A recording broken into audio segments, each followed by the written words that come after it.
opportunity for you to witness at any point in your life through Bible exposition series. They are so lifting, spiritual and inspirational messages from the powerful man of God, Pastor P.B. Owueye, the General Overseer of the Gospel Church of the Living God, Imo, Ilesha, Osun State, Nigeria. Prepare to have your heart set ablaze for Christ. For the Bible says, "Ye shall know the truth, and the truth shall set you free." Stay blessed as you live.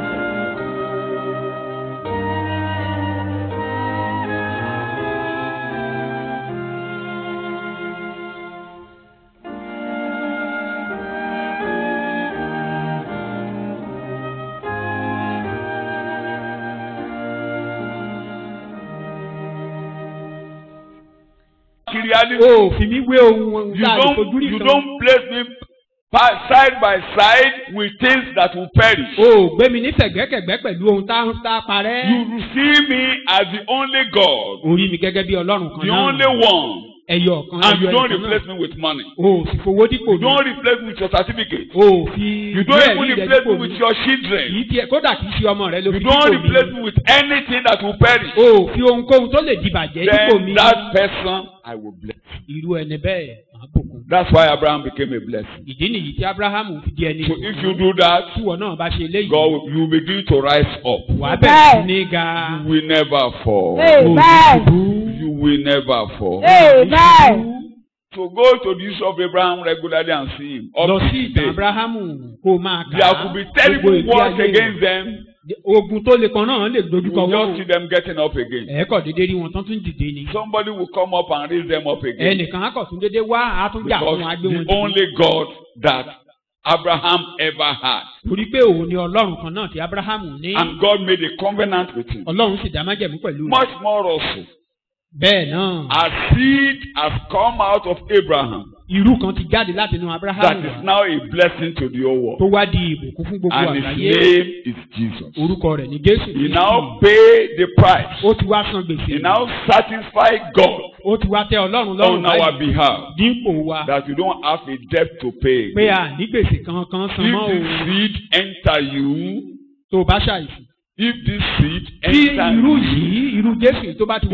living with you, you became a different person. You'll be special. You'll be special. You'll be special. Anywhere you go, you will be a blessing. Number 4, I won't talk about that. I want Abraham's seed to bring my word to the whole world. That's why they gave us the Bible. Without the Bible, can we be here this morning? Can we be here this morning? So those 4 objectives for why God called Abraham became fulfilled. The reason why God called you will be fulfilled. Jesus said, "You have not chosen me. I chose you that you may bear fruit." I repeat, John 15, verse 16. John 15, verse 16. Kì í ṣe ẹ̀yin ló yàn mí, ṣùgbọ́n èmi ló yàn yín, mo sì fi yín sípò kí ẹ̀yin kí ó lè lọ kí ẹ sì so èso àti kí èso yín lè dúró. Tó bá ti jẹ́ ní ìgbàlà. If you are saved, orí ẹsẹ̀ ló ti máa kà síra rẹ̀. You will read that Bible verse even to yourself. Ìwọ ló yàn mí o. You chosen me. Kì í ṣe mi ló yàn ọ́ o. I didn't choose you. Tó bá ti jẹ́ pé ìwọ ló yàn, má fi ẹ̀ gbà. If you are the one that choose God, don't bother yourself. Ìwọ ló yàn mí o. You chosen me. Èmi kọ́ ló yàn ọ́ o. I haven't chosen you. Àyè tó fi mí sí lónìí. Gbogbo ohun tó ṣe fún mi lónìí tí mo fi ń jẹ́ gbìtà. Ìwọ ló gbé mi sípò yìí o. My name, you put me in this position. Tó bá ti jẹ́wọ́ ló gbéra rẹ̀ sípò yẹn, má wulẹ̀ sọ. If you put yourself in that position, your present position, don't Ìwọ ló gbé mi sípò yìí o. You put me into this position. Ìwọ ló yàn mí o. You choose me. Èmi kọ́ ló yàn ọ́ o. I haven't choose you. Ìwọ ló gbé mi sípò yìí o. You place me here. Tó bá jẹ́ bẹ́ẹ̀ ni tiẹ̀ rí. Ó yá máa wí tẹ̀lé mi. Ìwọ Jésù ló yàn mí o. You Jesus, you choose me. Èmi ló yàn ọ́ o. I'm not the one that choose you. Ìwọ ló yàn mí o. You choose me. Èmi kọ́ ló yàn ọ́ o. I'm not the one that choose you. Ìwọ ló fi mí sí ààyè tí mo wà yìí o. You place me where I am now. Lórí ẹsẹ̀ rẹ. On your feet. Èmi kọ́ ló yàn ọ́ o. I'm not the one that choose you, Lord. Ìwọ ló yàn mí o. You choose me. Ìwọ ló fi mí sí ààyè tí mo wà yìí o. You place me where I am now. Ibi tí mo wà ìwọ ló gbé mi síbẹ̀ o. The present place I am now. Ìwọ ló jẹ́ kí n jẹ́ ohun tí mo jẹ́ lónìí o. You made me to be what I am today. Mi ò jà débẹ̀ o. I didn't fight. Mi ò dàágùn débẹ̀ o. I never struggled. Ìwọ ló gbé mi sí ààyè tí mo wà yìí o. You put me in this present position, no God. Ìwọ ló gbé mi bẹ́ o. You are the one that put me there. Ìwọ ló dẹ̀ yàn mí o. And you choose me. Ìwọ ló fi mí sí ipò yìí o. You put me in this position. Ó wá ní kí n so èso. Said I should be a fruit. Ó wá ní kí n méso jáde. I should be a fruit. Kí n méso kúnnú ayé. I should multiply. Bẹ́ẹ̀ ló wí o bàbá. That is your company. Ète rẹ fún Ábúráhámù ṣẹ. That's your plan for Abraham come to pass. Bẹ́ẹ̀ ẹni tó ní kí Ábúráhámù ṣe ló máa ṣe o. All the 4 things. Ẹyọ kan ló fún mi o. Give me just one. Kí n so èso. To be a fruit. Kí n so èso. Me to be a fruit. Kí n so èso. Me to be a fruit. Kí n so èso ìwà mímọ́. To be a fruit of holiness. Kí n so èso ìgbàlà. To be a fruit of faith. Kí n mú ọkàn wálé sọ́dọ̀ rẹ. To bring things to you. Kí àwọn èèyàn kan mọ̀ ọ́ nípasẹ̀ mi. There are people to know you through me. Káwọn èèyàn kan yàn ọ́ nípasẹ̀ mi. For people to praise you through me. Ète yóò ṣẹ. This plan will Ète yóò ṣẹ. This plan will be. Ó ti sọ̀rọ̀ yóò ṣẹ. You've spoken. It Ó will come ti to pass. sọ̀rọ̀ yóò ṣẹ. You've spoken. It will Mo come to gbọ́dọ̀ pass. mú èso wá. I must bring fruit. Mo gbọ́dọ̀ mú èso wá. I must be a fruit. Genesis orí kìíní. Genesis chapter 1. O ní ẹbí sí. You said I should Kí bear ẹrẹ̀ sí. fruit and increase. Èmi tí ò tí ì bímọ mo gbọ́dọ̀ bímọ. I that am yet to bear fruit, I must bear Èmi fruit. tí ò tí ì níyàwó ní kí n so èso I máa that am níyàwó yet máa to so marry, èso. you said I should bear fruit, then I Màá must lọ́kọ marry. màá so èso. I will have husband, I will bear fruit. Màá so èso. I will bear fruit. Màá so èso. I must bear fruit. Èso mi á dẹ̀ dúró níwájú And my rẹ̀. fruit will Àwọn be ọmọ mi established ò before ní you. rẹ̀ dànù. My children will never wither Àwọn away. ọmọ mi á wà níwájú My children rẹ̀. will be in your presence. Àwọn ọmọ mi á ṣe ìfẹ́ rẹ̀. My children will do Torí your bẹ́ẹ̀ ló will. ṣe yàn mí o. That is the purpose of Mi ò choosing bímọ me. fẹ́ṣu I'm o. not bearing fruit. Mo for bímọ Satan. nítorí tiẹ̀ ni I o. bear fruit for your Kọ́ lè sake. dúró níwájú For rẹ̀. them to remain before Kọ́ you. lè dúró níwájú For rẹ̀. them to remain Kọ́ before lè you. so èso. For them to bear fruit. Torí bẹ́ẹ̀ ló ṣe yàn mí. That is the purpose Torí of your bẹ́ẹ̀ ló choosing ṣe me. yàn mí. That is the purpose of Ìwọ your choosing Ọlọ́run tó me. jókòó ti Abraham. You that you sat with Tó jẹ́ Abraham, kí tiẹ̀ ṣẹ́. you fulfill his own. Wàá gbà ládùúrà báyìí fúnra rẹ̀. You just offer that Mo ti kọ́ prayer. ládùúrà tó máa gbà bẹ́ẹ̀ ni. I've taught you what to pray about. Tó bá jẹ́ kó o wá ṣọ́ọ̀ṣì láàárọ̀ tó bá wá Ọlọ́run wá. If you really bá ti come to fohunkóhun church dípò to rẹ̀. Christ, if you not replace him with anything, Tó dẹ̀ ní fohunkóhun dípò rẹ̀. and you know you will never replace him with anything. Ààyè tí mo wà yìí mo níwọ̀n ló gbé mi síbẹ̀ sí. My present condition, you place me there, or position. Ohun tí mo jẹ́ ìwọ ló jẹ́ kí n jẹ. What I am today, it is by your O ní kí n so èso. by your deed. You Mo said ní that mi you ò be tí a fruit. ìgbéyàwó máa so èso. I said I've never married, and yet I must be a Mo fruit. ti gbéyàwó o ní kí n so èso. I've married, you said I should be Mo a dẹ́ fruit, gbọ́dọ̀ so èso. and I must be a fruit. Mo gbọ́dọ̀ so èso ìgbàlà. I must be a fruit. to Ayé gbọ́dọ̀ salvation. mọ̀ ọ́ nípasẹ̀ mi. People must know you through me.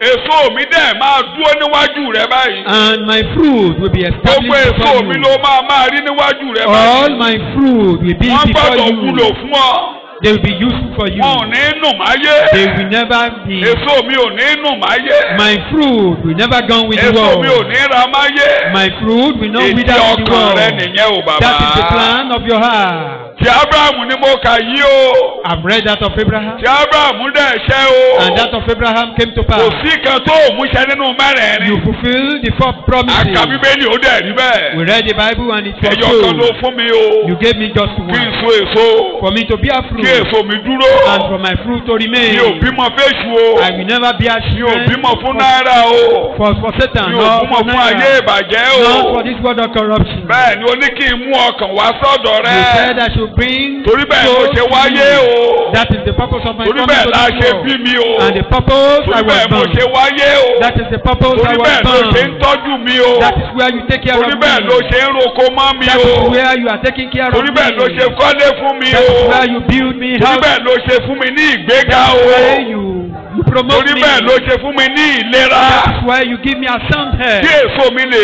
dúró. For my fruit to remain before you. Ní orúkọ Jésù Kristi ní agbàdúrà. Jesus name. Ṣàmìlẹ̀ dáadáa. Shout amen. Jókòó.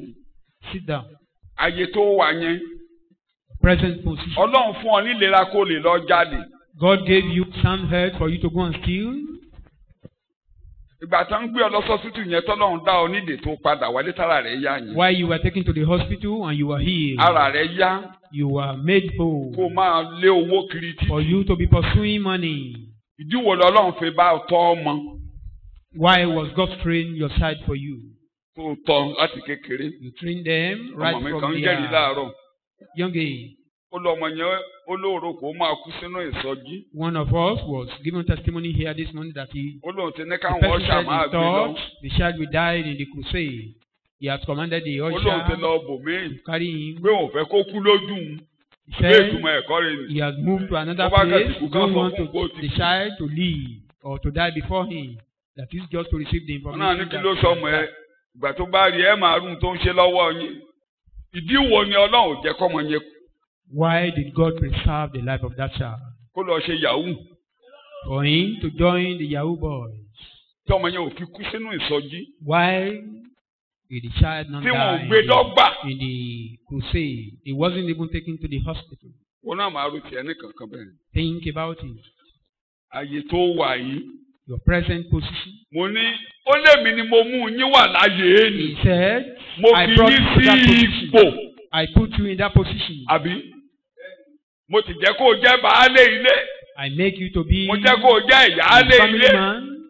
Today, mo ti ń jẹ́ kó o rí nìkan jí lọ láràárọ̀. I give you a simple work to be doing. O tà púpọ̀ o tà púpọ̀. Maybe you sell. Mo fi ọ sí kí ni mo pè. I put you in a place.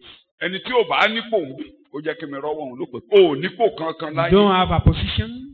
Kò sẹ́ni tí ò nípò. You have a place. Bó o jọmọ. If you are a child, you are in a position. Àyè tó wà á nì. That's your present position. Ta ló sì jẹ́ kó o wà níbẹ̀ lónìí tẹ́nìkan kan ò tí ì dípò rẹ. Who make you to remain there? No one take your place. Ọjọ́ mélòó náà ń dípò èèyàn. Kó o tó kú kan ẹni máa gbà kò lẹ́sẹ̀ mi jẹsẹ̀. Even before you die, someone has been. O ti mi jog pé o tí ì lọ ni. Is preparing to take your place.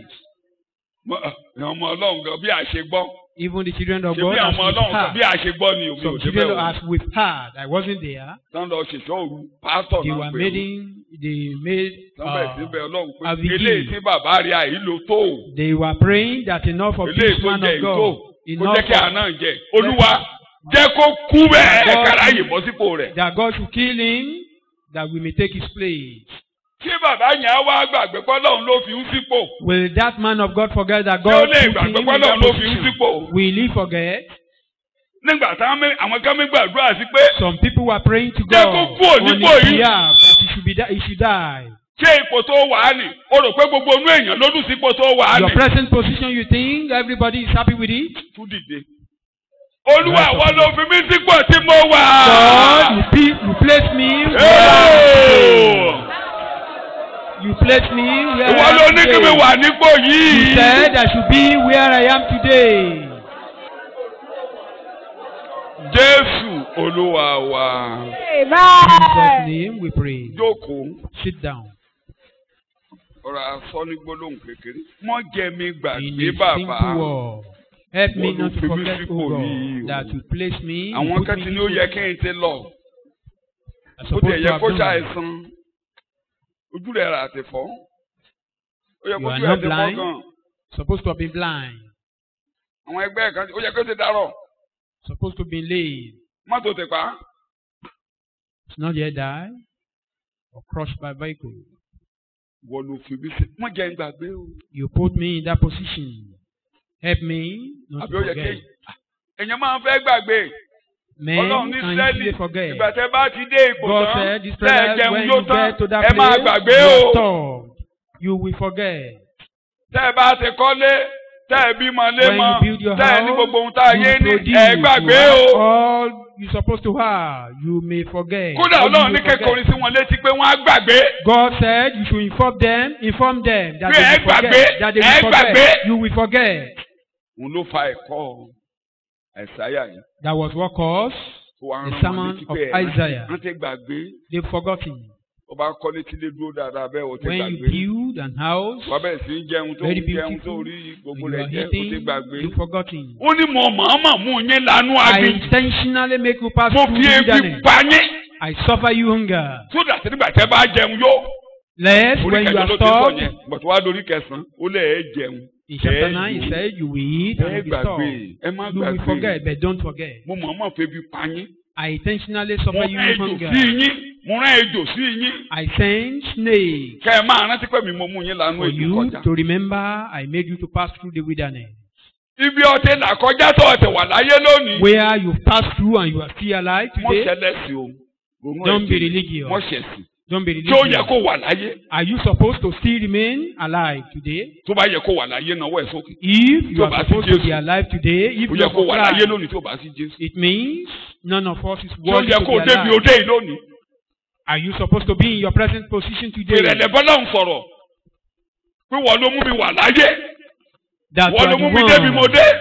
you are the retainers of my life. You retain my life till today. Don't be proud. Talk to God. You retain my life even till today. Jesus' name we pray. Not yet. I just want us to understand. I said that of Abraham came to fulfillment. I mentioned 4. Abraham, God is my God. Talk of Abraham. Don't we sing that song? Abraham blesses his man. Which means God blessed Abraham. God of Abraham, Isaac, and Jacob. Jehovah, the man of war. Or don't we usually emphasize on that?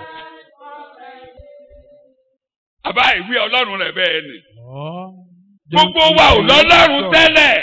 Mo fẹ́ kẹ́ ẹ rí i pé Abraham lọ́lọ́run tí Ọlọ́run yẹn tí ò ṣe é fi wé tí ò ṣe é dípò pé òun ni Ọlọ́run tiẹ̀. He is your own God as well. Àwọn ìran tó bọ̀ kan máa sọ pé Ọlọ́run tiẹ̀ Ọlọ́run tiẹ̀ èyí ṣe pé ní olú orogbo ilé yín ó lè kéré.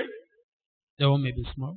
A lè ní ibi tó yọ ní kálukú mọ ṣùgbọ́n lójú èmi tó mọ̀ bá àti máa sọ pé Ọlọ́run Babalọlá àbọ̀yìn wí bẹ́ẹ̀. Even people still say the God of Babalola. A ti wí Ọlọ́run Ọbádàrẹ mọ̀ ṣe wá. They still call that name. Àbọ̀yìn wí bẹ́ẹ̀. Ọmọ kan ti ẹ̀ gbé sórí Facebook. Somebody put it on Facebook. Ó ní ìlú bìkan wọ́n ní àjẹ́ òjẹ́ kan gbádùn níbẹ̀. That the particular town wishes were disturbing them. Àwọn bàbá lọ sí sọjí. And the man of God went there. And the man of God said, the witches that are disturbing this town that came to this, he said, come and confess. And they came out one after the other to surrender their lives. After the crusade, the second day, somebody came to knock the door of the pastor that is a witch. He got to the meeting, he found no one. That he cannot continue alone, that he has come to surrender his life as well.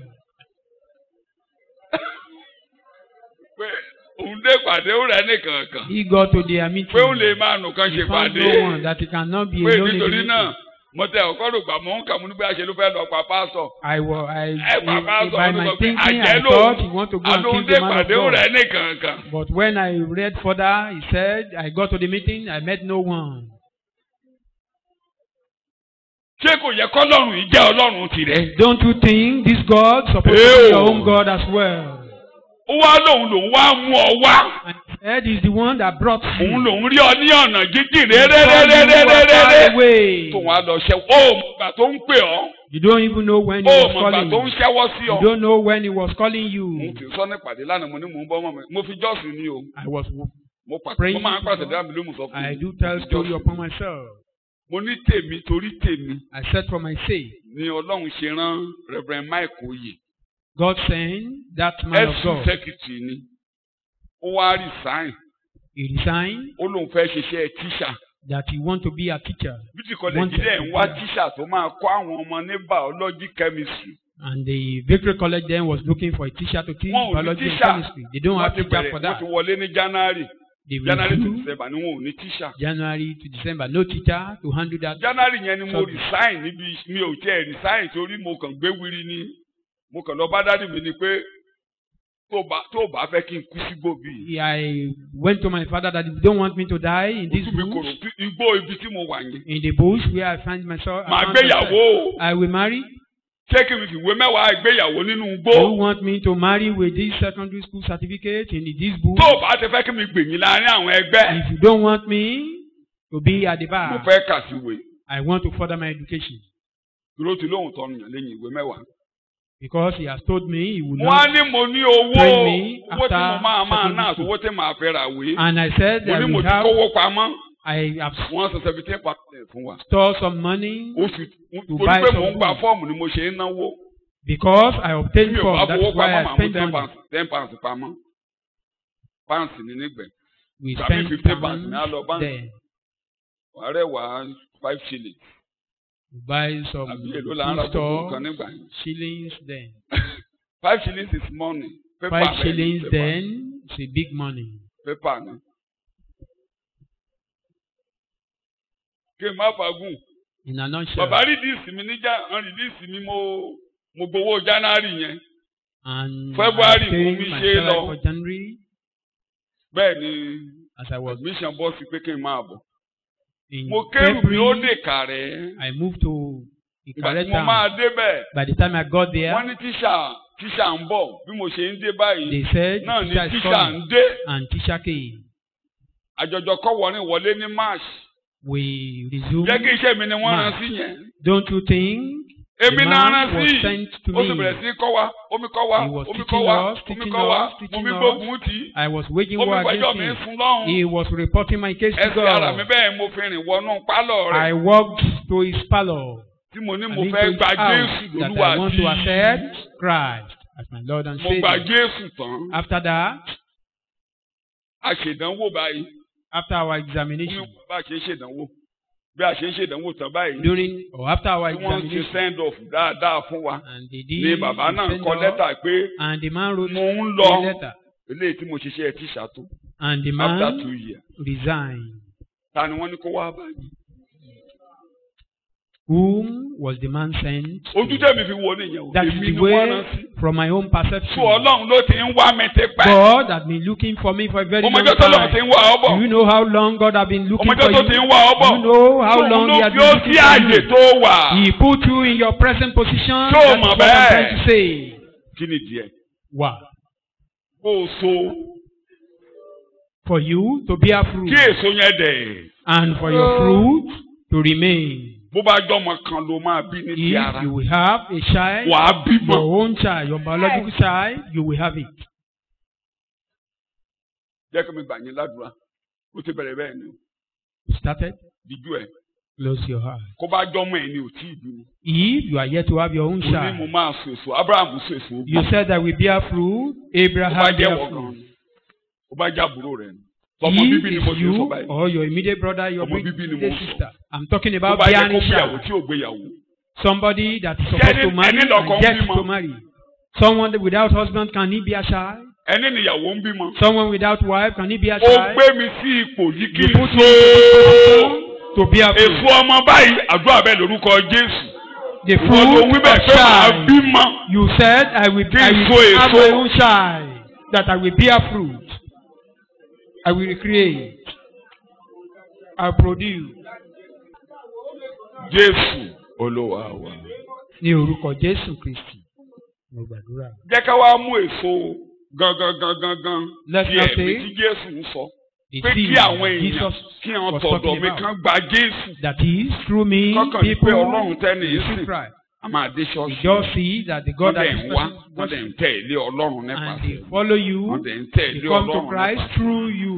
Torí bẹ́ẹ̀ ni mo ṣe wà láàyè tí mo wà yìí. That is the purpose of my being in this position. Manager ló jẹ́ bẹ́ẹ̀ torí. If you are a manager today. Bó ń tarú torí bẹ́ẹ̀ ló ṣe ń tarú. You are selling. Bó ń ta locust meat, that is the purpose. Torí bẹ́ẹ̀ ló ṣe ń ta. Selling pawpaw, that is the purpose. Kò máa ṣe òde jẹ́ dẹ́rẹ́bà kóró pé. Whatever you may be doing. Dẹ́rẹ́bà tirẹ́là. Maybe you drive a truck. Torí kí ló ṣe dẹ́rẹ́bà tirẹ́là. Why are you a truck driver? Kó lè so. For you to bear fruit. Sọ bẹ́ẹ̀, Olúwa. Tell God. Mo gbọ́dọ̀ so èso. I must bear fruit. Bó o jẹ́ sójà, o gbọ́dọ̀ so èso. You are an army. Bó o jẹ́ ọlọ́pàá, o gbọ́dọ̀ so èso. A policeman, you must bear fruit. Jésù Olúwa wa. In Jesus' mighty name we pray. Ẹ o, gbẹ̀rẹ̀ ayé lọ síbi ẹ̀kọ́ mi. Mo ti bímọ o. I now have child. Àbó ti bí. Gbogbo ẹ̀yin tó ti bí yẹn ni mo wá fẹ́ bá sọ̀rọ̀ báyìí. Those who have their own child. Those who are yet to have their own child, you will have. Whether you say amen or not. Bó o ní kó má bí ojú ẹ̀ ló ti máa bí. Established already. Even if you are.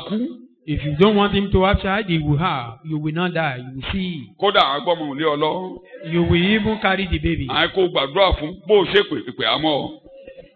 You will be forced to pray for the child. If you curse him or her, then your curse will be upon you. Àbọ̀ ògbà alàgbà kan ló ń ṣẹ̀kọ́ lánàá. No one of our leader that was leading us yesterday. Ọmọ yẹn gba Jésù. The child was born again. They waged war against him. Nígbà kógun tí ṣé òun gbọ́ wọn ni wọ́n kógun tí. After the waged war against him. Olúbàbá yẹn sọ fún wa na Jésù jáde nínú ẹ̀. And his master said that you beat Christ out of him. And they started beating Christ in him.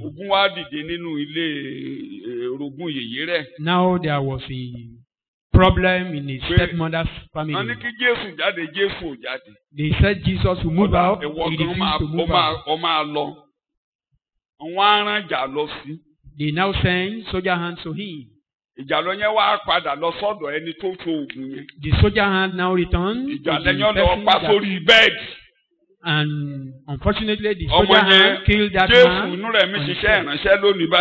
That child, Jesus in him, is doing the ministry today. If you bear your cause. Don't be angry that somebody calls you. Cause cannot work upon you. Don't you see me? That one is very long. If cause should be working on me, you won't see me here. Jésù ṣe ẹ̀gún. Àti Jésù ṣe ẹ̀ṣẹ̀, àti Jésù ṣe gbogbo fún mi.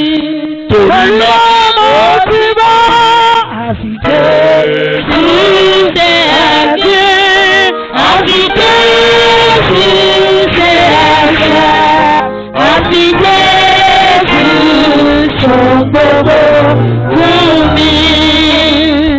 Bó o bá gbé original àkàràbà ẹ. Maybe you have original share. Bó o bá ti o tilẹ̀kùn mọ́ra ẹ. You shut door against yourself. So mo bá débẹ̀ ni pé ẹni tí ò bí ẹ bí báyìí lọ. Those who have their own child, they will have it soon. Ẹni bá ní ẹnìkan ní. Somebody is saying, not present. You are the one that said that. Then, Christian the child after your death. You are the one who said it won't be in your presence. One of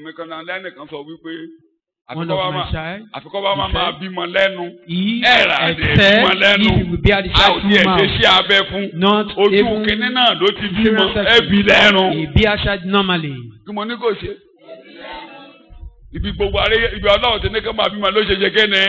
He bear his own child naturally according to the plan of God.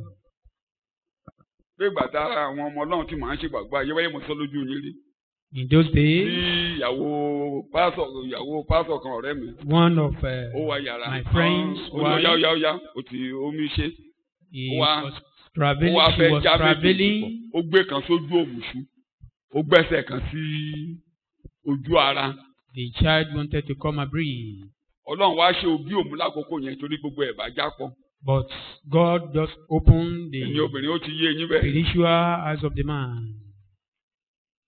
Ó ní bó ṣe dúró ti de. And the man stood by her. Èwo ọmọ yìí. You this child. Wọn ò ní kó wá pànìyàn. You are not sent to kill. Ojú ọ̀nà ibi tó wá yìí ó ti ṣìnà. The way you come. Ọlọ́run ò kọ́ bí eléyìí. It is not written like this. Tó bá jọmọ ibi ni ọ́, Ọlọ́run ò kọ àkọọ́lẹ̀ pé kò rin ojú ọ̀nà tó rí. It is not written that you come this way. Move back. Ẹsẹ̀ wọlé padà. Eventually, he dropped back the leg. He threw back the leg. Má jẹ́ kéwì máa gbà ọ́. Don't be afraid. Kí la ṣe máa ṣe? How do we do it? Ó wọlé padà. Ọmọ lọ túra mú. And he returned. Mo ló lọ ṣe. To prepare again. Bẹ̀rù ẹ̀ṣẹ̀ wá normal. And baby come back normally. Ìyé òun ti wà láyé o. The woman is still alive today. Ọmọ wa ni lóyún mo jẹ́ sọ̀rọ̀ rẹ̀ yìí o. The baby I was talking about now is in overseas today. Ọmọ fi jíjẹ fún yèyé àti bàbá rẹ̀ lónìí o. Feeding his parents. Ẹ bá ti pa yèyé ti pẹ́ o. He would have killed the mother for a very long time. Bàbá ẹ̀ bá lọ gbéyàwó mìíràn o. The man would have married another wife. Bàbá ti yọ̀ ń gbé o. Èmi bàbá mi ti sọ̀rọ̀ lọ́sẹ̀ tó kọjá yìí. Still discussed with the man just last week. Mo ti bímọ. I have a child. Àbó tí ì bímọ. I born a child. Àdúrà mi ti di méjì bẹ́ẹ̀ ni. Wọ́n ò rán ìwọ ọmọ yìí pé kó o pa mí. You are not sent to kill me. Wọ́n ò rán ọmọ adarúkọ you ẹ̀. Ní kó o wá pa mí. You are not sent to kill me. Wọ́n ní kó o rán mi lọ sọ́run àpáàdì. You are not to send me to hell. Ọlọ́run ò fi ọ̀tá mi lọ́rẹ kó o pa mí. God did not give you to kill me. Ọlọ́run ò ní kó o rán mi lọ sọ́run àpáàdì. God did not give you to me to send me to hell. Nítorí náà. For this reason. Ẹ̀mí ìparun tó ń bá ọ rìn. The spirit of destruction that is accompanying you. Be reversed in the name of Jesus. Be reversed in the name of Jesus. Wọ́n rán kó o pa mí. You are not sent to kill me. Wọ́n rán pé kó o rán mi lọ sọ́run àpáàdì. You are not sent to send me to hell. Reverse in the name of Jesus. Padà sẹ́yìn lórúkọ Jésù. Ó bá dẹ́ gba àdúrà yẹn o. Offer this prayer. Torí mo ti ẹ̀kọ́ ti yí padà ti pẹ́ o. The sermon is already changed. Rebellious spirit, reverse. In the name of Jesus, reverse, sẹ́yìn lórúkọ Jésù. Reverse, máa padà sẹ́yìn. Máa padà sẹ́yìn ní orúkọ Jésù. Ní orúkọ Jésù ni mo gba àdúrà. In Jesus' name our Lord we pray. Ìwọ ọmọ náà. You shall. Mo ṣe ń gbàdúrà ni wàá gbà fúnra rẹ. You are praying. You pray for yourself. Èmi kọ́ ló máa pa bàbá mi. I will not kill my father. Mẹ́ni pa ìyá mi. I will not kill my mother. Tó bá ti ní bàbá sáyé tó bá ní ìyá sáyé. If you still have your mother and your father. Mo lọ́mọ tó múnú mi dùn. I have a child that impressed me. Mo ló múnú mi dùn. Mo ló lóun fẹ́ múnú ìyá òun dùn. He said he want to make his father to be happy. Or his parents to be happy. Ó lóun ronú pé kí ló lè múnú ìyá òun dùn. What can make his mother to be happy? Ẹlẹ́sìn ni màmá rẹ̀. His mother gbóhùn tó lè múnú ẹ̀dùn láyé ni pé òpó karùn-ún nínú ẹ̀sìn wọn. Ó ti pa fóònù ẹ̀. For almost 5 days. Ó lóun ṣàjọ̀dún pé ìyá òun lọ láyọ̀ ó bọ̀ láyọ̀. Gbóòrè kan tó lè ṣe fún láyé kínú ẹ̀dùn. His mother came, he go and come back safely. He went there and came back safely. That the only good thing he can do is to make him happy. Mi ò ní pa wọ́n. I will make my parents happy. I will not kill them. Ọmọ mi ò ní pa mí sẹ́yìn. Ṣé ló máa múnú mi dùn? You will make me happy. Ẹ ṣe ọmọ tó máa pa mí ló fún mi. You didn't give me a child that will kill me. Èmi náà máa múnú bàbá àti ìyá mi. And I will make my parents happy. Múnú bàbá àti ìyá mi. I will make my parents happy. Mẹ́pa yèyé mi ò mẹ́pa bàbá mi. I didn't kill my mother. I didn't kill my father. Jésù Olúwa wa. In Jesus' name we pray. Èso mi á dúró. My fruit will remain. Ọmọ o mú mi sí ibi tí mo wà yìí. You place me where I am. Save me. You put me in this such sermon. Mo wà nú akọrin. Mo wà láfa àdúrà jáde. Calling star. Mo mi kéde ìgbà mi òjò apá wa. Ìgbà mi ẹ̀ yọ ṣubú. At times. Ìgbà tí lọ kéde. Ohun apáyín. Kọ́mọ mi má wàá dúró níbí. And for doing all this and for my child not to remain in your presence. Àmì kọ́ lórí mi ò ní. We sing it in a song. Mi ò ní ṣàṣeyọwọ́ iṣẹ́ mi alẹ́lẹ́ mi ò ní lọ́jà mẹ́ta mẹ́ra o èmi ò ní kòkó nípa ẹ̀jẹ̀ Jésù tó kú tó dìde máa ṣàṣeyọrí o mo sọ. The success of a Christian. Lẹ́yìn pé o ní ìyè tó dọ́run. After that. Ni pé iná kú ó fẹ́ eru bojú ọ̀gẹ̀dẹ̀ kú ọmọ rẹ̀ ń bá a ṣiṣẹ́ ìrere lọ. You can't take your place or they are even with you while you are still alive. Tó o bá ti lọ́mọ níwájú Olúwa, you don't have child in the presence of God. O wá nájà mẹ́ta mẹ́ra láyé. Means you come to this world in vain. Tọ́mọ rẹ̀ bá rí ìgbàlà. Your children are not saved. Kó tẹ̀lé ọ nínú iṣẹ́ ìránṣẹ́ ìrere. Follow you in the gospel. Kíjọ dìjọ arígbó. For the church to become the aged church. Ipò tí mo wà yìí. This present position. O ní kí n so èso. He said I should be a fruit. Èso mi máa dúró níbí. My fruit will remain before you. Ibi ìlà ayé mi ti dá. It is well with me here. Máa gbàdúrà. Ibi ìlà ayé ẹ ti bàjẹ́. Your life was ruined. Ìrere ló wú ayé ẹ mọ́lẹ̀. It was the gospel that ruined your life. Kò sí wàhálà. Tí ṣọ́ọ̀ṣì bá ti bá yé ẹ jẹ́. If this church ruined your life. Láti Sunday the 10th of November. Má wà mọ́. Don't come to this church again. And go to where. Pé Jésù tán ké lórí òkè ìbọn. That the Jesus. Òun ló wú ayé mi mọ́lẹ̀. Upon this. Má wà mọ́. Ló ń ṣe yìí. Yẹ̀yẹ́ ló ń fi ayé ẹ ṣe yìí. Ọmọ mi ò gbọ́dọ̀ ṣerú yẹ̀yẹ́ ìmọ̀. My child should not do this kind of nonsense. Mọ̀ wà má látọ̀la. Don't come here again from tomorrow. Torí ohun tó bá dànìyàn lójú, èèyàn máa fa yẹ̀tì. When you are sure of one thing, you support it with your own children. And even your children will be involved. Tó wù mí ló ń pọ̀ ní. Àdúrà yẹn nìyẹn àti kọ́ lórí. Mẹ́ni nájà mẹ́ta mẹ́ta. Ẹni bá ti ṣiṣẹ́ tí ò fi lé ọmọ lọ́wọ́, ó ṣàṣe dáwọ́. Anyone that work without handing the work to his children, it means work in vain. Ó dáwọ́ lẹ̀ ráì. Means you surrender. Solomoni ní òun ẹni tó máa jogún rẹ̀. Solomon said, I don't know who will inherit. Bóyá wèrè ni. Maybe he's a madman. Gbogbo tẹ̀ ń lé jọ láyé. All what you are pursuing. Onígbàgbọ́ ló lè jẹ́ kó onílé lẹ́yìn ikú rẹ̀. It is only a believer. Bí mi ò ṣẹ̀kọ́ mi láàárọ̀ ni. If I don't preach any other sermon this month.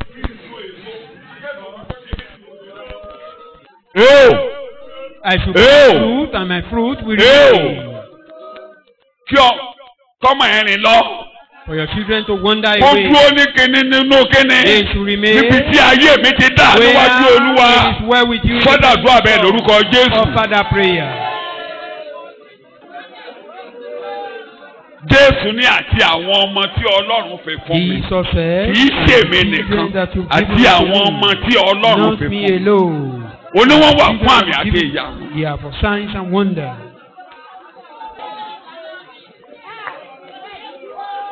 Ìwọ Ọlọ́run ni mò ń bá sọ̀rọ̀. I'm talking to you, God. Tó o yàn mí. That I've chosen you. Tó o fi mí sí ipò. You place me. Ìwọ Ọlọ́run tó o yàn mí. You've chosen me. Tó o fi mí sí ipò tí mo wà. And put me into this present position. Kí lè so èso. For me kí èso mi kó lè dúró. And my fruits to remain. Ní orúkọ Jésù, Olúwa wa ni mo gbàdúrà. In Jesus' name. Ó yá ka Jòhánù orí ìkẹẹ̀dógún yẹn ẹsẹ̀ 16. Kẹ̀jẹ́ kí n wá. 15:16. Ṣe ìfáàrà ẹ̀kọ́ ìjọ mi ni kí n ṣe ìfáàrà ẹ̀kọ́ òní. Maybe just to introduce. Kì í ṣe ẹ̀yin lé ó yàn mí. You have not chosen me. Ṣùgbọ́n èmi lé ó yàn yín. But I have chosen you. Mo sì fi yín sípò. I have appointed you. I have planted you. Kí ẹ̀yin kí ó lè lọ kí ẹ sì so èso. I have what? I have appointed you. I have planted you. Èmi ni mo yàn yín, mo sì gbìn yín. Ó ti yé eyín lẹ́kọ̀ọ́. You understand that? Ó yé eyín. Òróró igi ólífì tó ń ẹ̀hànà nínú igbó. Olive tree. Tí a wá gbìn lára igi òróró ólífì rere. That is now grafted into good olive tree. Ẹ̀yin gan máa ń kọrin. Àgbè mi ní. Níbi tí mo gbìn yín sí. Where I am. Ẹsẹ̀ Bíbélì náà ń ṣe àbíkó. And the Bible verse. Tó ṣe mọ́ ọ lára sí rere. Is it fulfilling on you for good? Àbí àwọn èpè Bíbélì ló ń mọ́ ọ. Or the curses of the Bible are working on you? Bíbélì tí Abraham là ń kà. We are reading the Bible. That is the Bible of Abraham. Bíbélì tèmi lè eléyìí tí a ń kà yìí. This is my own. Ó dẹ̀ gbọ́dọ̀ ṣẹ. And it must come to pass. Torí Ọlọ́run ò ń ṣe ènìyàn. God is not a man tó ń ṣètò.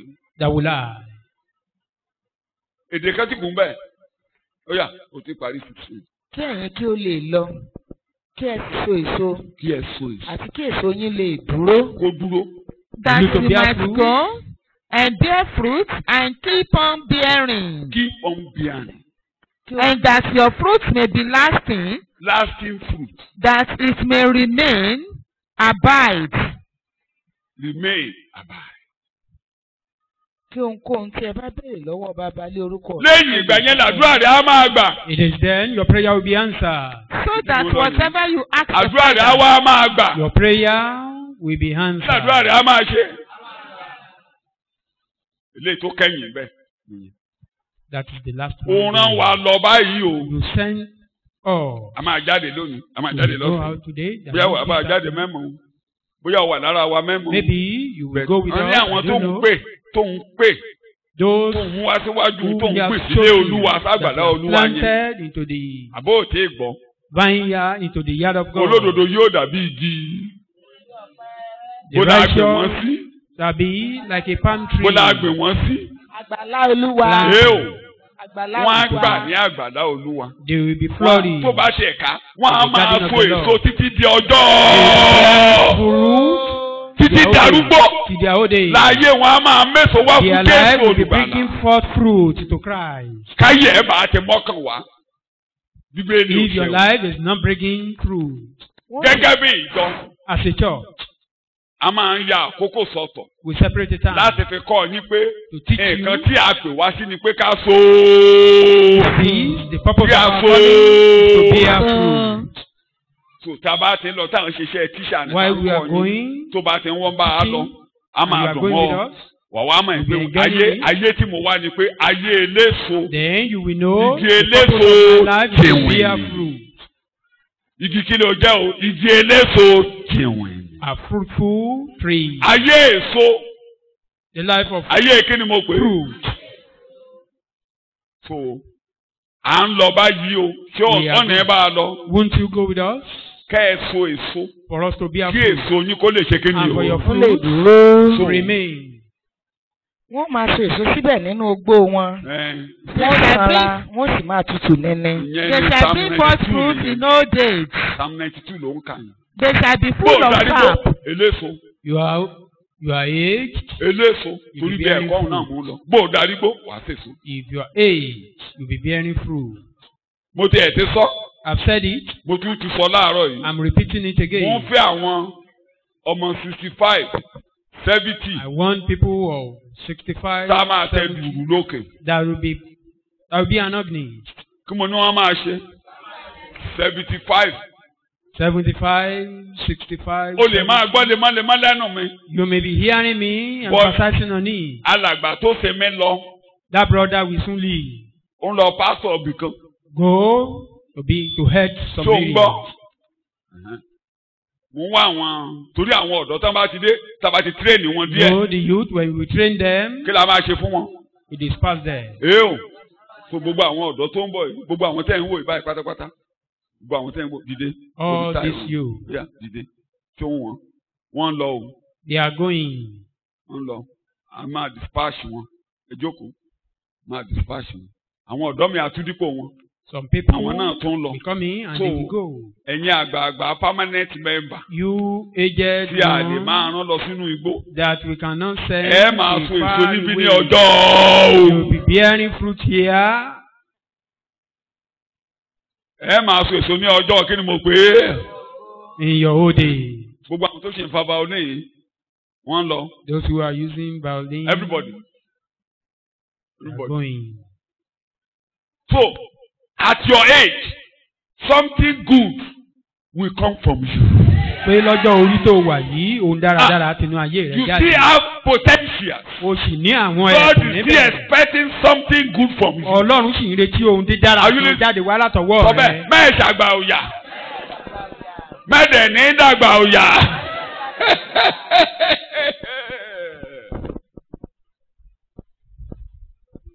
Igi eléso jèwìnì.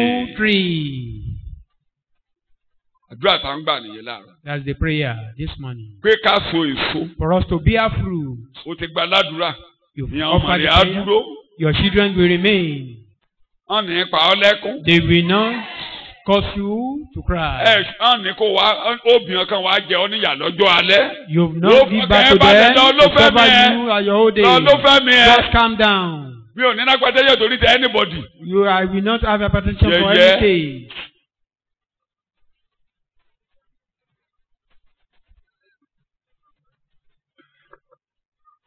Sẹ́yìn akọni bá mọ̀ o, mi ò bímọ tá a wá ṣe yẹn nígbà tó bá wá gbókùn mi kalẹ̀. I don't have a child. Step mother, step daddy, I be there, I will be singing glory.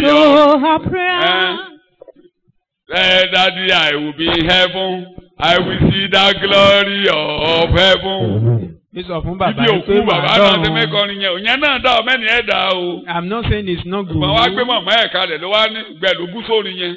Why is mother was very? Tell mother, I be there. I will see that glory of heaven. Ìgbà bàbá wà níbí, ó mú gògóró lọ. When the parents were here, he was a drunkard.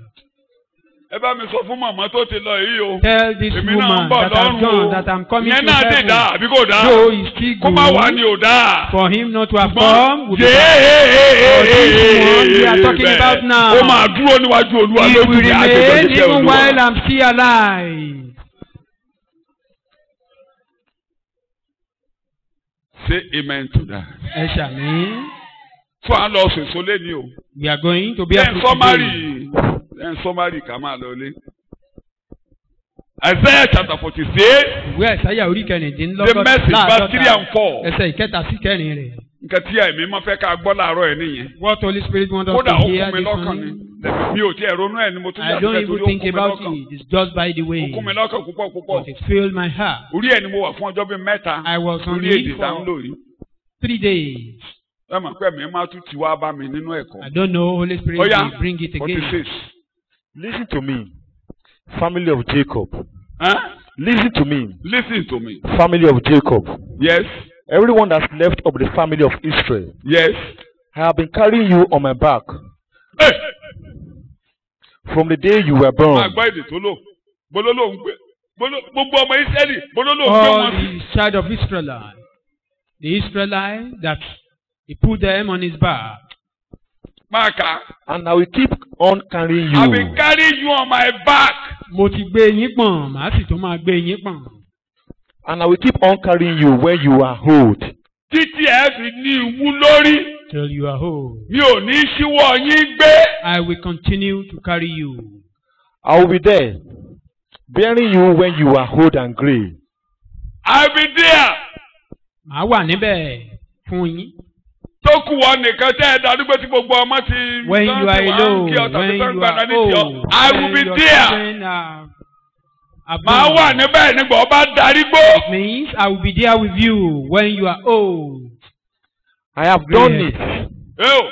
I have done it, and I will keep on doing it. Mo ti ṣe rí ni fún yín. I've done it before. Ẹ̀yin ni mo gbé yín pọ̀n. I put it on my back. Sọ pé ó rẹ̀ mí. And I haven't said I'm tired. Tí ọ̀rọ̀ rẹ fún Ọlọ́run. Is God tired of you? Ọ̀rọ̀ rẹ fún ara rẹ gangan. Or you are tired of your own self? Sọ pé Ọlọ́run ọ̀rọ̀ mi ò fún ọ nà ọ́. Tell God you are not tired of my case. You are not tired of my case, oh God. Ọ̀rọ̀ mi ò fún ọ nà ọ́. You are not tired of my case. Say amen to that. Ẹ ṣàmì. ọmọ Ísírẹ́lì ni mo ní ká wò tán rẹ̀ bẹ́ẹ̀ láti ń kẹ́kọ̀ọ́. Ó lóun ló ń gbé wọn gbọ̀n. I been carrying you on my back. Pé èmi ni mo ti ń gbé yín gbọ̀n. And up to today, he has never failed them. Títí dòní kò já wọn kulẹ̀. Let me read some few verses of the Bible. Ẹ jẹ́ kí n ka àwọn ẹsẹ̀ Bíbélì. Deuteronomy chapter 1. Ìwé Deuteronomy verse 31. Ẹsẹ̀ ìkọkànlélọ́gbọ̀n rẹ̀. I will not go beyond the topic. Next time when I come, I will give you reasons. Why will he keep on carrying you? Tàbá pàdé that's the lecture itself. I can't go there today. Ìdí tí ó fi máa gbé wa. Àti ilé aginjù níbi tí ìwọ rí bí Olúwa Ọlọ́run rẹ ti gbé ọ. And in the wilderness, there you saw how the Lord your God carried you. Bí ọkùnrin ti gbé ọmọ rẹ̀. As a father carries his son. Lé ọ̀nà yín gbogbo tí ẹ̀yin rìn títí ẹ̀yin fi dé ìyín yìí. Mo rántí nígbà táwọn lọ sóko láti jọ. I remember in those days while we torí ọkùnrin lórí fáàsì ń bẹ̀ yẹn. He referred to men. Bó ni àwọn bàbá máa ń gbọ́ mọ́ sí. Where do men do pull their children upon their shoulder? Agbẹ́sẹ̀ kan báyìí. Àkàméyé ìgbà. Orí bàbá mi á wà níwájú ẹ̀ máa máa forí ẹ̀ ṣeré. I will be playing with the head of my father in those days while I was still a baby. Ní ọ̀nà yín gbogbo. In all your ways. Ní ojú ọ̀nà gbogbo tá ẹ̀ ń rìn ni mo ń gbé yín bẹ́ẹ̀. In all your ways I shouldered you. Mo sì máa gbé yín bẹ́ẹ̀. And I will continue to carry you like that. Nígbà tẹ́ bá darúgbó. When you are old. Ẹ̀yin lẹ darúgbó lójú ara yín. You are the one that thought you are old. Ọmọ lẹ jẹ́ lọ́wọ́ mi. You are a child in my hand. Ẹ̀ẹ́dẹ̀ wúwo jù mí. And you are not too heavy for me to carry. Màá gbé yín. I will carry you. Torí òun ò rí darúgbó. He never grow old. Ẹ̀yin bẹ́ẹ̀ yìí. Ní ti ara, mi ò lè gbé arákùnrin ìdéjìká báyìí. It's not possible for me to shoulder one of our brothers there. Except if I want to break my own cord. Kó tó nà pálẹ̀ mi lórí gan-an. Òun gan ẹrù. Gbogbo bí ẹ ṣe jẹ́rù tó. No matter how heavy you may be, that God will carry you. Àwa náà mọ̀ bó ṣe mú Ísírẹ́lì láginjù já. We know how he led Israel through the wilderness. He carried them. Níbi tí ò sómi, wọ́n mú mi. Where there was no water, níbi tí ejò wà, wọ́n kọjá. Where there are snakes, níbi tí wọ́n rán agbọ́n forílégbó. Where the snakes are, nílùú Èpè, in the city of Èpè ò jà wọ́n. Causes has no power. Wọ́n kọjá nílùú Èpè, they passed through the city of Cause. Amaleki tó jẹ́ ọmọ Ísọ̀. Even the Amalekite, that is the generation of Esau.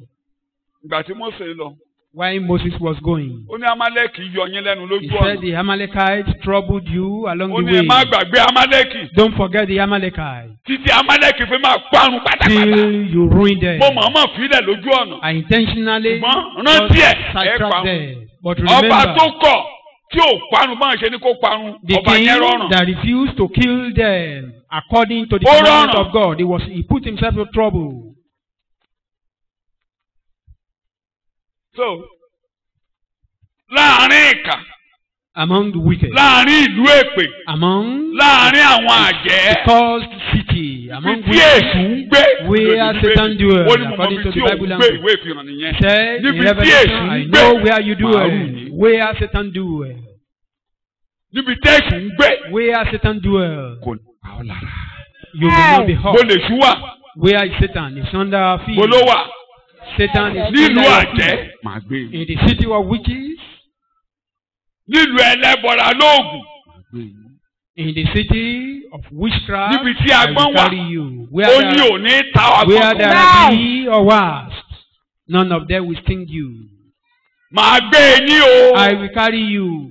Mo gbé irú ọmọ Abraham o. I bear those of Abraham. Torí kò fi ẹlòmíì wé mi o. Because he never compare me with anyone. Kò dípò mi o. He never replace me with anything. Mo gbé wọn lánú ayé kọjá o. Let them pass through the world. Ẹ̀yin náà tẹ́ bá wá gbà mí gbọ́. If you now believe me. Tí ẹ̀ fónkóhun wé mi. You never compare me with anything. Tí ẹ̀ fónkóhun dípò mi. You never replace me with anything. Màá mú yín làájá o. Ibi tó wà yẹn nínú wàhálà yẹn màá rù ọkọ̀ kọjá ń bẹ̀. Wàhálà yẹn ò ní pa ọ́ lára. Bóun dàgbà á lọ bí baálé ẹ kọjá lọ. I will be there to carry you. Growing, your husband pass away, I will join you. Bó ṣe ìyàwó ló lọ ṣáájú ẹ, I will be there with you. Maybe your wife go before you, I will there with you to carry you. Títí mo máa wà ń bẹ̀. I'll be there. Mo wà ń bẹ̀. I'll be there. Gbogbo ẹ̀yin tí lè rìn dáadáa yẹn ó wà ń bẹ̀. All those who are unable to walk very well, God is there for you. You are unable to work perfectly. Bójú méjèèjì òṣìṣẹ́ orí ayé ò bàjẹ́. Even if I will be there to take care of you. Your life is not in ruin. Mo bẹ̀rù bí ojú ẹ̀ fọ́. I will be there. Don't be afraid. I will be there. Ọlọ́run á wà níbẹ̀ fún ọ, pé òun wà níbẹ̀ fún ọ. Ọmọ ìlérí fọ́jú méjì kò mọ Táyé àti Kẹ́hìndé.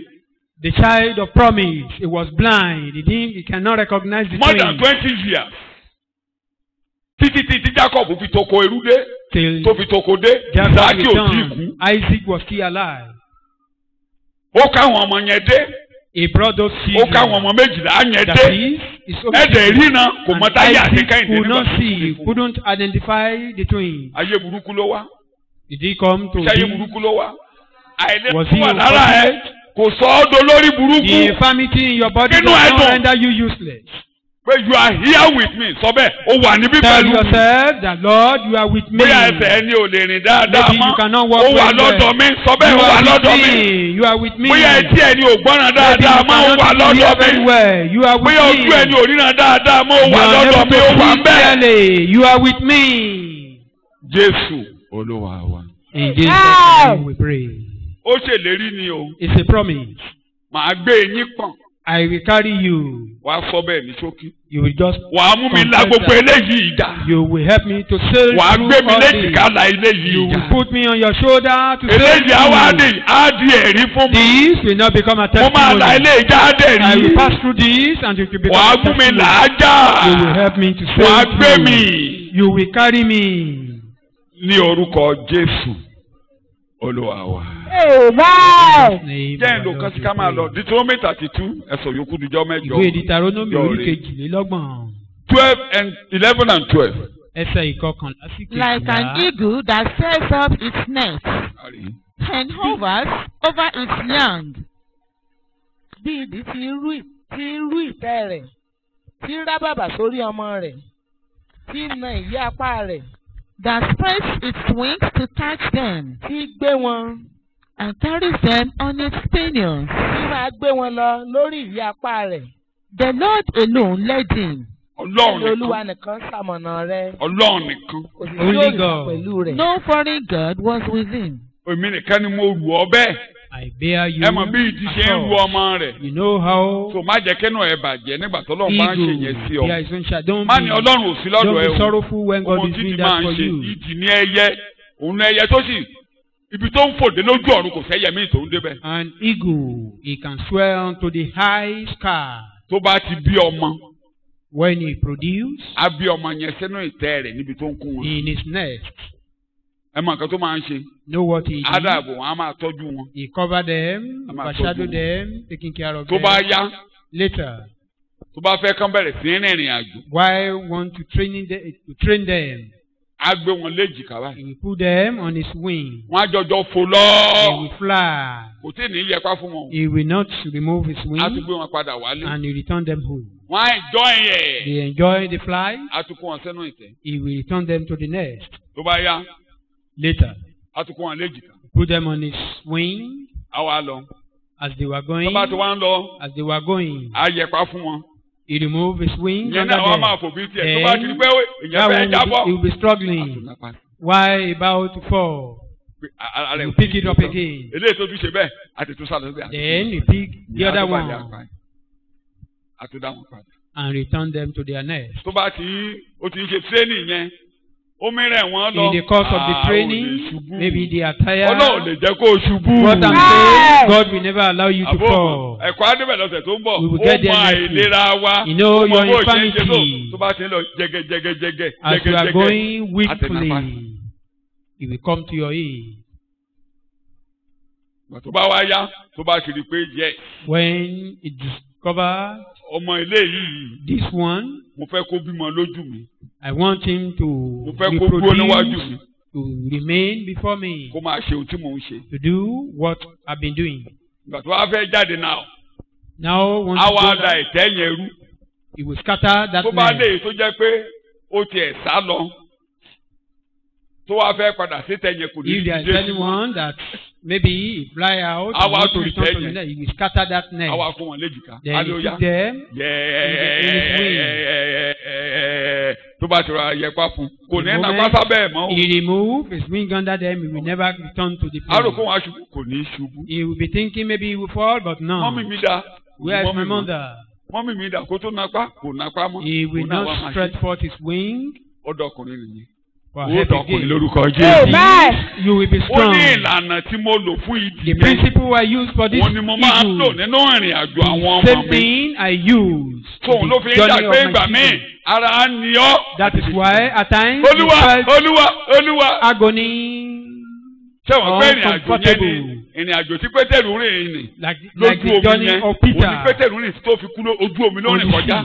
Orin orí ayé kọjá ayé òkú lára. We pass through upon the wall without an halt. Physical ẹ̀yìn wò. We are looking at physical things. Tó bá jẹ́ wọ́n ni Olúwa máa. If you are God, command me to call. Ó bẹ̀rẹ̀ sí í rì. And he started saying, Jésù. What did Jesus do? Ìgbà tí Jésù wá ń lọ. By the time Jesus was going. Ó ní ìgbà tó wà lọ́mọdé náà wọ́n ń dì ọ́. While you are still young, ìrìn àjò tí mo ní ló máa rìn o. You pass through this journey, the same journey. Pétérù wá bẹ̀rẹ̀ sí rìn lórí omi. Peter was throughout.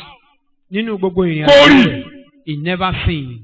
Ayé ò rí. And the world never was unable to sink him. Ó ti ṣe tí mo bá mọ̀ rí. Though he was swearing that if I ever know him, ó mú wá. He brought him to himself. Pétérù. Peter. Ṣé o fẹ́ràn mi bí? Do you love me? Mo fẹ́ràn ẹ bàbá. I love you so much. Àní Pétérù. The second time, Peter. Ṣé òfin kankan dípò mi báyìí? Have you not substituted me with another thing? Ṣé òfin mi wẹ̀ kankan báyìí? Have you not compared me with another thing? Ṣé kò sí nǹkan mi tó máa fi dípò mi láyé ẹ báyìí? Won't you replace me with other things in your life? Bàbá. Nothing. Pétérù. Peter, the third time. Àní ṣé ò ní fi kankan dípò mi? I mean, won't you replace me with another Ṣé kò thing? tó máa fi wé mi láyé? Will you not compare me with other things in this world? Olúwa ìwọ mọ̀. Lord, you know. Then he busted into tears. Dìde báyìí. If that is the case, rise up. Walk upon the street. Take care of my shepherd, yes, of my sheep. Yes, sir. Yes, sir. Bí a ṣe kà nínú ìwé ìtàn. As we read it in the history, when he was old. Tí inú níbí ní lé sí ìjọ. There were persecution against the church. Wọ́n ti pa ọ̀pọ̀lọpọ̀ ọmọ ìjọ. Many of the disciples who had been killed. Ṣé àǹkó wọ́n ti gérí àwọn kan? You know, some were beheaded. Àwọn ọmọ ìjọ wá advice yẹ. Then the church members advised him. Kò sẹ́ni tó máa fẹ́ kí pásítọ̀ ń kú. We all love our pastors. Bàbá, wọ́n á pa ọ́. They will kill you. Tètè máa gbá bí ìlọ, èmi á máa sá. Take this place. Àní kò yẹ kó o má sí lọ́dọ̀ wa. You supposed to be with us. Òun náà wàá gba advice àwọn ọmọ church. And he took the advice of the church. Wọ́n á lọ báyìí. While he was going. Wọ́n á lọ báyìí. As he was going. Bàbá náà wá pàdé ẹ̀ lójú ọ̀nà. And Jesus came to meet him on the way. Pétérù. Peter. Bí a ṣe kánú ìwé ìtàn. As we read it in the story, in the history. Ẹsẹ̀ Bíbélì kan ló jẹ́ ká gba ẹ̀sán yẹn gbọ́. There was a Bible verse that made us to believe that. Bí mo ṣe kú yìí ló ṣe máa kú. As I die, the same way. Ó wà nínú ìjọ àánú mi ò ní ká láàárọ̀. Ló jẹ́ ká gba ẹ̀sán yẹn. Nígbà tó wá ń lọ báyìí. Bàbá bo lẹ ń lọ torí mọ̀ pé Jésù. He recognized him as Jesus. Ìlú ibi tó ti jáde yẹn ni mò ń lọ. And said, where are you going, Father? I'm going to that city that you are coming from. I want to go and die. bẹ́ẹ̀ ló padà. Pétérù get message. He got the message and returned back to that city. Ló lọ fara ẹ̀ lé àwọn ará Róòmù lọ́wọ́. He surrendered himself to the Romans. Pétérù tẹ́ ń wá òun rèé. That I am the Peter you are looking for. Ẹ o máa kú ni. Then you will die. Ṣùgbọ́n kẹ́nẹ́ kan ní tẹ́ ẹ bá fẹ́ pa mí. But one thing is, if you want to kill me, ẹ fẹ́ kàn mí má gbélébùú. You want to nail me to the cross? Mo fẹ́ jọ́sìn lọ sọ́run ni. I want to worship. Ẹ má jẹ́ kí n kú bí bàbá ṣe kú. I mustn't die the same way my father died. Bàbá korí sókè. Ẹ jẹ́ kẹ́mi forí balẹ̀ báyìí. Kẹ̀kẹ́sẹ̀ mi sókè. But you crucify me downwardly. Ó kọrí sí sá. That is, you turn my feet up and my head down. Ó lànà ayé kọjá. He passed through the world. Father was with him. Bàbá rẹ̀ sì wà pẹ̀lú rẹ̀. Ó fi ikú rẹ̀ yin Ọlọ́run ní. He glorified God with his death. Mo ló fi kú ẹ̀ ṣe. Ìyẹn lẹ máa kànú ìwé Jòhánù. That is what we read in John. Tó wàá fi yìn mí lógo. That will glorify me with your death. Ibi tó o fẹ́. Where you don't want. Ibi tó o fẹ́ náà máa mú ọ lọ. They will take you to where you don't want. Kò fẹ́. Ṣùgbọ́n wọ́n mú lọ. He doesn't want it, but he was taking it. Bàbá lóru. He was. Bẹ́ẹ̀ni. Bẹ́ẹ̀ni.